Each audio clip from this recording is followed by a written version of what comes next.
Dans la réalisation de votre réussite, vous n'êtes pas seul. Le monde entier concourt à votre succès. Votre développement et l'émergence de votre personnalité au-dessus de la masse réclament la coopération des autres hommes. Ils ont créé avant vous. Ils ont créé plus grand que vous. Ils vous accueillent dans des structures et par des structures indispensables à l'expression de l'originalité que vous apportez à votre tour. Vous donnez, mais vous recevez et vous êtes reçu. Vous ne semez pas dans le vide. Votre succès veut cette présence des autres hommes, car il se construit avec eux et par rapport aux structures déjà en place. En vérité, que nous construisions la réussite ou l'échec, nous coopérons les uns avec les autres.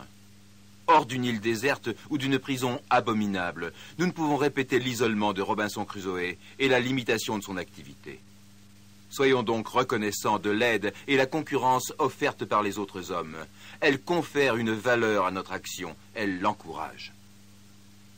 Vous coopérez avec des individus et des groupes. Les uns et les autres, consciemment ou inconsciemment, vous les avez choisis.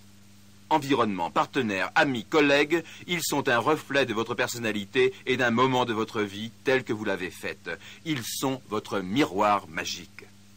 Une multitude de systèmes vous propose d'autres reflets. Grandes organisations, systèmes politiques, sociaux, économiques, culturels. Ils vous semblent puissants et parfois écrasants.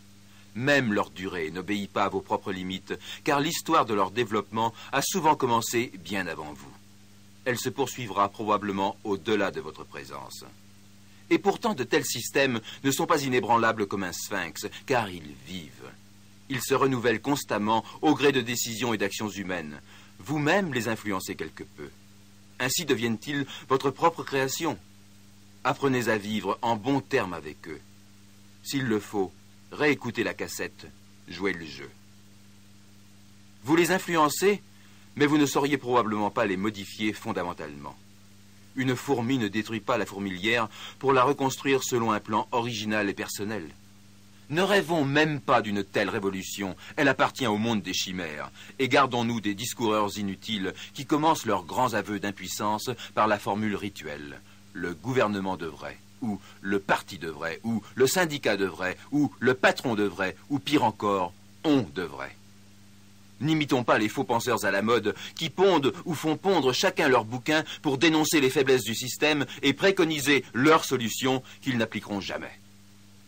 À vous, succématiciens, une telle démarche au sujet de apparaît illusoire et dérisoire. Même les génies les plus grands de l'histoire n'ont souvent pesé que fort lentement sur son déroulement s'il demeurait au niveau de la réflexion. Même leurs idées les plus magistrales ont réclamé des générations pour s'implanter lorsqu'elles restaient au sujet de. Alors, sommes-nous tous comme Robinson Crusoe sur son île? Êtes-vous condamnés par votre individualité à une quasi-impuissance? Nullement, car vous allez transformer votre idée en démonstration. Vous allez l'appliquer. Vous allez par exemple construire un prototype ou un modèle. Vous allez prouver que ça fonctionne. Alors en quelques mois ou quelques années, vous verrez votre idée reprise, peut-être modifiée et enrichie. Vous la verrez multipliée. D'autres personnes lui trouveront des applications que vous n'aviez même pas prévues. Nous touchons à un grand secret de la succématique appliquée. Si vous avez une idée à faire passer, quittez vite les couches abstraites de la description pour entrer dans le sujet. Ne plaidez pas pour votre idée, réalisez-la, même partiellement, même avec les moyens du bord. Faites fonctionner votre prototype, même provisoirement, même dans des limites expérimentales. Ne cherchez pas à triompher par le verbe, contentez-vous de démontrer par l'exemple la viabilité de votre idée et surtout ses avantages. Supposons que vous travailliez pour une organisation. Vous êtes, par exemple, employé dans une entreprise. Première qualité de votre organisation, elle existe. Excellente, médiocre ou conforme à la moyenne, elle existe. Elle est là où elle est, comme elle est. Cette présence n'est pas le fruit du hasard. 1 million de facteurs voulus, décidés, exécutés ont concouru à façonner son image actuelle. Elle peut vous sembler surannée, inefficace, inutile. Elle n'en possède pas moins une qualité indéniable. Elle a survécu jusqu'à votre jugement. Les structures, les règlements, les méthodes qui vous paraissent peut-être impuissants ou momifiés sont une création de gens qui ont réfléchi, étudié et discuté d'autres possibilités avant de choisir et d'implanter celle que vous pouvez regretter maintenant. Et ça marchait. Du moins jusqu'ici. Et maintenant vous voici dans le système. Vous apportez vos connaissances actuelles, vos idées modernes, vos techniques d'aujourd'hui. Vous travaillez dans un secteur particulier de l'entreprise. Vous avez une mission. Vous êtes un spécialiste dont l'activité contribue à la réussite collective. Mais vous voulez dépasser ce niveau. Êtes-vous différent de vos collègues? Interrogez-les. Découvrez leur opinion sur l'entreprise. Vous verrez qu'une fraction ne veut pas échapper au stade infantile de la condamnation systématique. Elle va peut-être s'y dessécher une vie durant, car dans son schéma, l'entreprise doit représenter la sale boîte, dont elle obtiendra peu, car elle refuse beaucoup. Une autre fraction rétablira l'équilibre par des jugements louangeurs. Le salaire n'est pas mal, admettront certains. Atmosphère plutôt sympa, bon climat de travail. Excellent réfectoire, caisse de retraite correcte, avantages sociaux à la hauteur. Le travail n'est pas trop contraignant. Grande sécurité de l'emploi. Approfondissez l'interrogatoire et vous obtiendrez des sous-entendus plus appréciatifs encore. Vous découvrirez, du moins si l'interlocuteur est honnête, la fierté d'appartenir à une entreprise dont l'image est rayonnante. Vous découvrirez le respect ou même l'adoration du patron, le besoin comblé d'appartenance et le sentiment de se rendre utile, le besoin comblé de reconnaissance et le sentiment d'être respecté, d'être quelqu'un, d'être grandi par une responsabilité et honoré par la confiance d'une hiérarchie. Ne souriez pas, ne niez pas, ne haussez pas les épaules pour la seule raison que vos exigences envers vous-même ne se contentent pas de pareilles récompenses. Vous êtes succématicien. Vous voulez réaliser quelque chose d'important, vous voulez découvrir, apprendre, améliorer, aller plus loin. C'est pour de telles raisons que vous faites bien ce que vous faites, pour de telles raisons que vous effectuez des propositions et introduisez des améliorations dans votre sphère de compétences. Vous vous prenez au sérieux, vous-même et surtout ce que vous faites. Vous vous accordez un certain respect, vous n'êtes pas n'importe qui. Chaque heure passée dans cette entreprise est une heure précieuse, car elle représente une portion de votre vie. L'entreprise est précieuse pour la même raison. Pendant toutes ces heures, elle vous offre un chantier de travail ouvert à votre application des méthodes succématiques. Un chantier indispensable dont vous profitez. Sans elle, comment développer des idées utiles, des propositions, de nouvelles techniques? Comment battre votre propre record jour après jour? Vos propositions sont-elles rejetées par l'encadrement? Très bien. Écoutez la cassette Dedans, Dehors pour comprendre à quel point ce rejet est normal et même souhaitable, à quel point il vous fortifie dans votre position d'émetteur d'idées. Désormais, vous possédez une chance de développer d'autres propositions, encore plus efficaces, plus puissantes, plus convaincantes, mieux présentées par une première application. Chaque cassette écoutée et souvent réécoutée joue le même rôle auprès de vous. Elle vous fertilise de pensées nouvelles. Ces pensées ne vous pénètrent pas toutes, du moins pas toutes en même temps. Sans le savoir, vous en négligez beaucoup, mais en fonction de votre disponibilité et de vos besoins, certaines que vous aviez ignorées jusqu'alors trouvent soudain un accueil privilégié et viennent féconder votre esprit. Elles déclenchent des idées.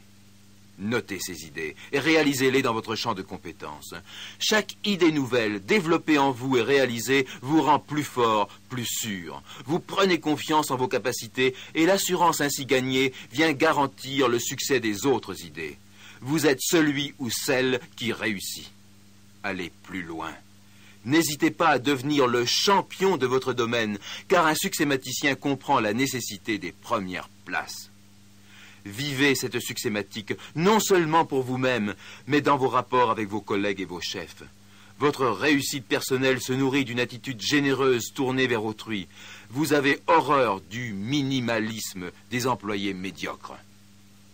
Et puis, travailler succématiquement se révèle passionnant dans l'immédiat et satisfaisant à terme. En un mot, ça paie. Non seulement vous fuyez le troupeau des médiocres, mais vous appartenez à cette classe dont l'entreprise attend beaucoup et sur laquelle elle projette son avenir. Elle a besoin de vous. Acceptez les défis. Assumez votre responsabilité et votre position. Faites-en un peu plus. Non pour l'entreprise, non pour les autres, mais pour vous-même. C'est la condition de votre renforcement personnel. Revenons aux médiocres. Ils travaillent pour une sale boîte. Ils en sont persuadés. Pire, ils le clament autour d'eux. Ils critiquent ouvertement et publiquement leur entreprise. Et bien sûr, l'entreprise prête le flanc à plusieurs des critiques habituelles, car elle est humaine, façonnée à l'image de dizaines ou de milliers de personnalités. La direction elle-même possède la plupart de nos facettes. Toute création humaine peut souffrir pareil jugement, mais cette critique publique modifie-t-elle l'objet critiqué? Grandit-elle celui qui s'instaure accusateur et juge? En vérité, elle affecte un peu l'entreprise et beaucoup l'employé qui succombe à la maladie infantile de dire du mal des autres. Il revendique la facilité destructrice. Il claironne sa soumission et une certaine incapacité à renoncer aux protections extérieures. Ces protections, il les dénonce pour ne pas admettre sa propre faiblesse vis-à-vis d'elles. Le succématicien, vous en l'occurrence, connaît le danger des pensées négatives. Vous ne vous complaisez pas dans une réflexion et un discours qui vous détruisent. Vous savez que l'image de votre entreprise, et surtout la vôtre, n'ont rien à y gagner, bien au contraire.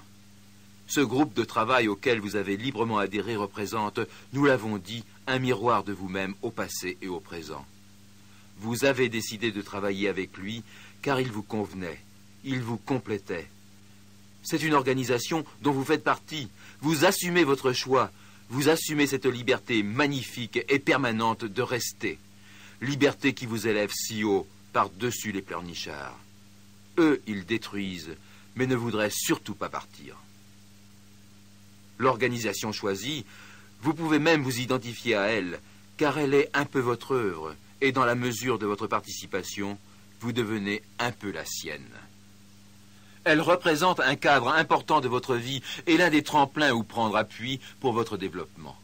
De plus, elle est votre client, dont vous acceptez le paiement.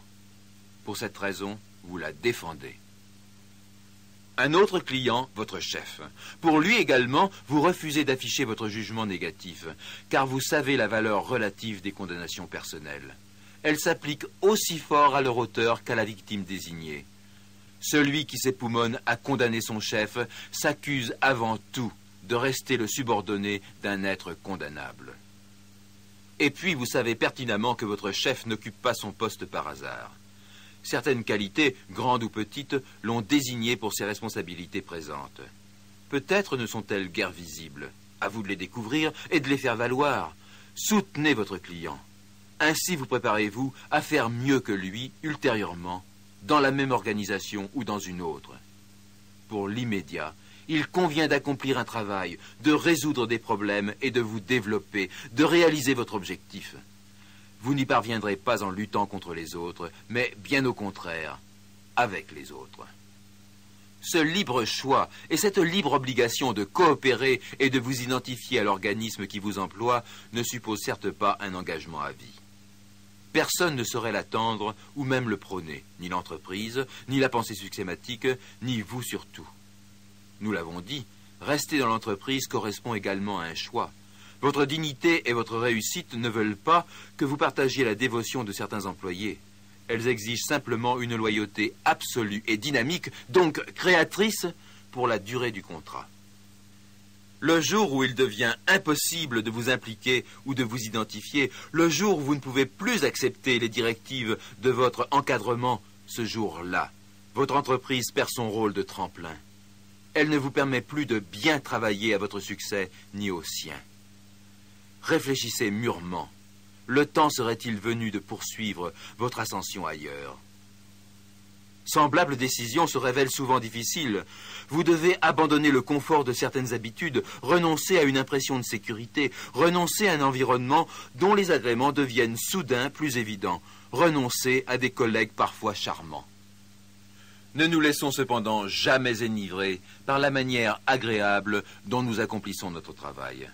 Elle peut nous faire oublier le but, notre but personnel. L'entreprise, elle, n'oublie pas le sien.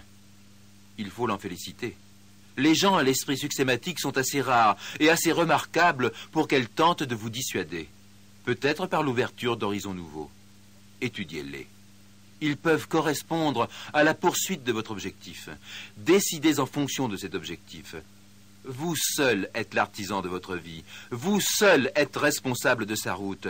Personne au monde n'a le droit de vous dicter ce qu'il faut faire, car personne ne va réussir votre vie pour vous.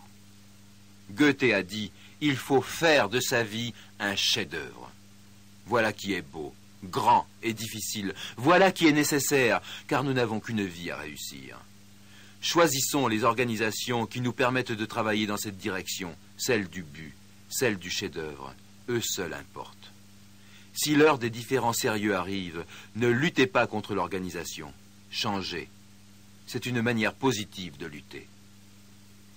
Aujourd'hui, cependant, vous avez peut-être la chance de travailler avec une organisation qui compte d'autres succématiciens.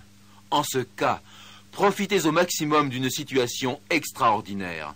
Non seulement les mêmes outils de travail vous unissent, mais surtout une même manière de diriger et d'appliquer la pensée. Renforcez-vous les uns les autres, discutez les projets, entrez ensemble dans le sujet des projets. Développez des buts collectifs selon les techniques qui vous confèrent la certitude de les réaliser. Engagez-vous dans des actions concrètes, échangez les expériences. Le travail avec un succématicien se révèle beaucoup plus efficace, enrichissant, enthousiasmant. Plus de gaspillage d'énergie, plus de vaines controverses, de pensées négatives et de méfiance. L'objectif du groupe et les objectifs individuels acquièrent une puissance et une évidence indiscutables. Les efforts se canalisent vers la réussite collective et personnelle. Cette situation n'est pas générale. Vous devez peut-être travailler avec des partenaires qui ignorent encore les techniques succématiques. Ne tombez pas dans le piège d'une explication sommaire. Elle deviendrait nécessairement un résumé et leur enlèverait leur substance. Ne donnez pas des mini-cours de succématique pendant les pauses café. Pour vous convaincre de leur inutilité, vous pouvez néanmoins tenter l'expérience. De telles révélations partielles ne conduisent qu'à des réfutations d'autant plus véhémentes, voire ironiques ou hargneuses, qu'elles se fondent sur l'ignorance. La cassette « Dedans-dehors » vous montre combien un environnement particulier est nécessaire. La succématique s'apprend dedans, ou du moins s'accepte dedans, dans un cadre de succématique. Ensuite, la découverte personnelle devient possible. À l'extérieur, dehors, vous appliquez la succématique avec les succématiciens et les non-succématiciens. Vous la rayonnez, mais vous ne sauriez l'expliquer. Le succès ne veut pas d'explication. Il se contente de constats. Bien sûr, vivre avec des non-succématiciens vous paraîtra désormais plus difficile. Vous pourrez vous sentir isolé, même au milieu des applaudissements, car vous resterez longtemps seul à comprendre l'importance de l'œuvre accomplie, seul à la situer dans une vraie perspective. Cette solitude est le prix à payer pour le niveau où vous accédez. En vrai succématicien, vous surmontez ce sentiment par la décision de faire encore mieux, de faire de votre vie un chef-d'œuvre, d'aller encore plus loin, avec les autres, pour vous et pour les autres.